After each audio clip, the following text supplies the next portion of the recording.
पूरी दुनिया में इजरायली सेना अपने मॉडर्न हथियारों के नाम से जानी जाती है। ऐसा कहा जाता है कि इजरायली सेना के पास ऐसे ऐसे ताकतवर हथियार हैं जो एक झटके में दुश्मन का काम तमाम कर दें। लेकिन 7 अक्टूबर 2023 से शुरू हुए गाजा युद्ध ने इजराइल की सैन्य ताकत पर भट्टा लगाया है। इतने संसाधन होने के बावजूद भी आईडीएफ को कानो कान हमास के हमले की पहले से कोई खबर नहीं लगी।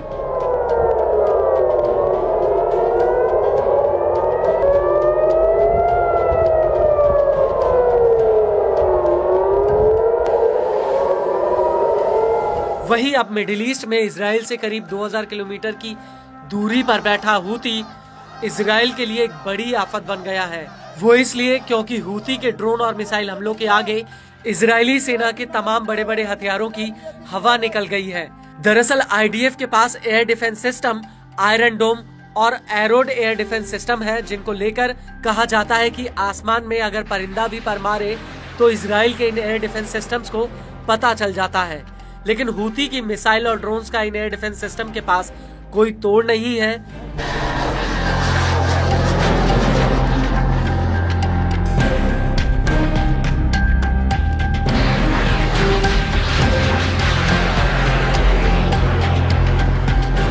और अब नौबत ये आ गई है कि इजराइल को हूती के हमलों से बचने के लिए अमेरिकी एयर डिफेंस सिस्टम्स का सहारा लेना पड़ रहा है। दरअसल अब आईडीएफ ने हूती की मिसाइलों को रोकने के लिए अमेरिका के terminal high altitude area defence यानी थर्ड एयर डिफेंस सिस्टम को इजराइल के भीतर तैनात किया है।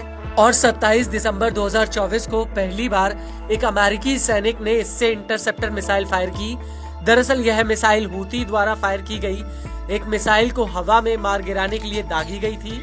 इसको लेकर एक वीडियो भी सामने आया है जिसमें मिसाइल दागते वक्त एक अमेरिकी सैनिक ये कहता हुआ नजर आ रहा है कि मुझे 18 सालों से इस दिन का इंतजार था।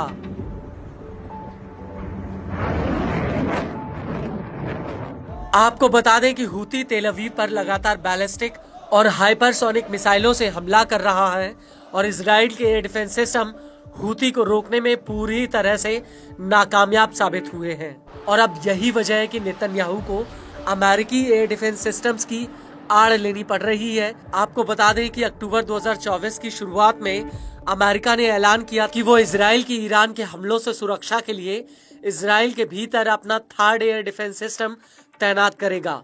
इसके अलावा पेंटागन ने ये भी कहा था कि वो इस एयर डिफेंस सिस्टम के साथ करीब 100 सैनिकों को भी इजराइल भेजेगा जो इस एयर डिफेंस सिस्टम को ऑपरेट करेंगे।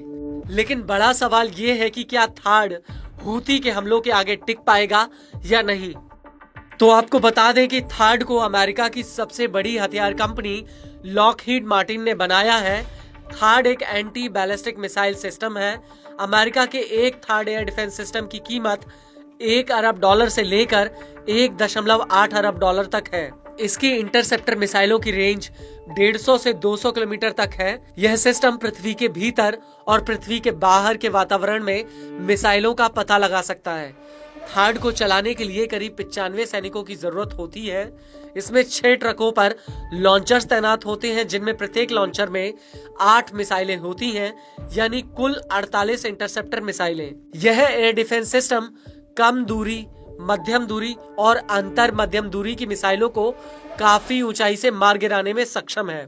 इसका रेडार सिस्टम बेहद ही ताकतवर है और हर लॉन्चर की रीलोडिंग में करीब 30 मिनट का समय लगता है।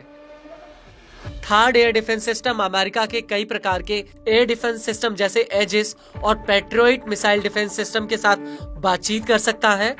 थर्ड विस्फोटक वाले हथियारों को नहीं ले जाता है, बल्कि यह काइनेटिक ऊर्जा के जरिए अपने टारगेट्स को हवा में ही ढेर कर देता है, जिसमें यह अपने सटीक रेडार सिस्टम की मदद लेता है। इसके बैटरी रेडार 2 तरह से काम करते हैं। पहले तो रेडार 3000 किलोमीटर की दूरी तक टारगेट को चिन्हित करते हैं।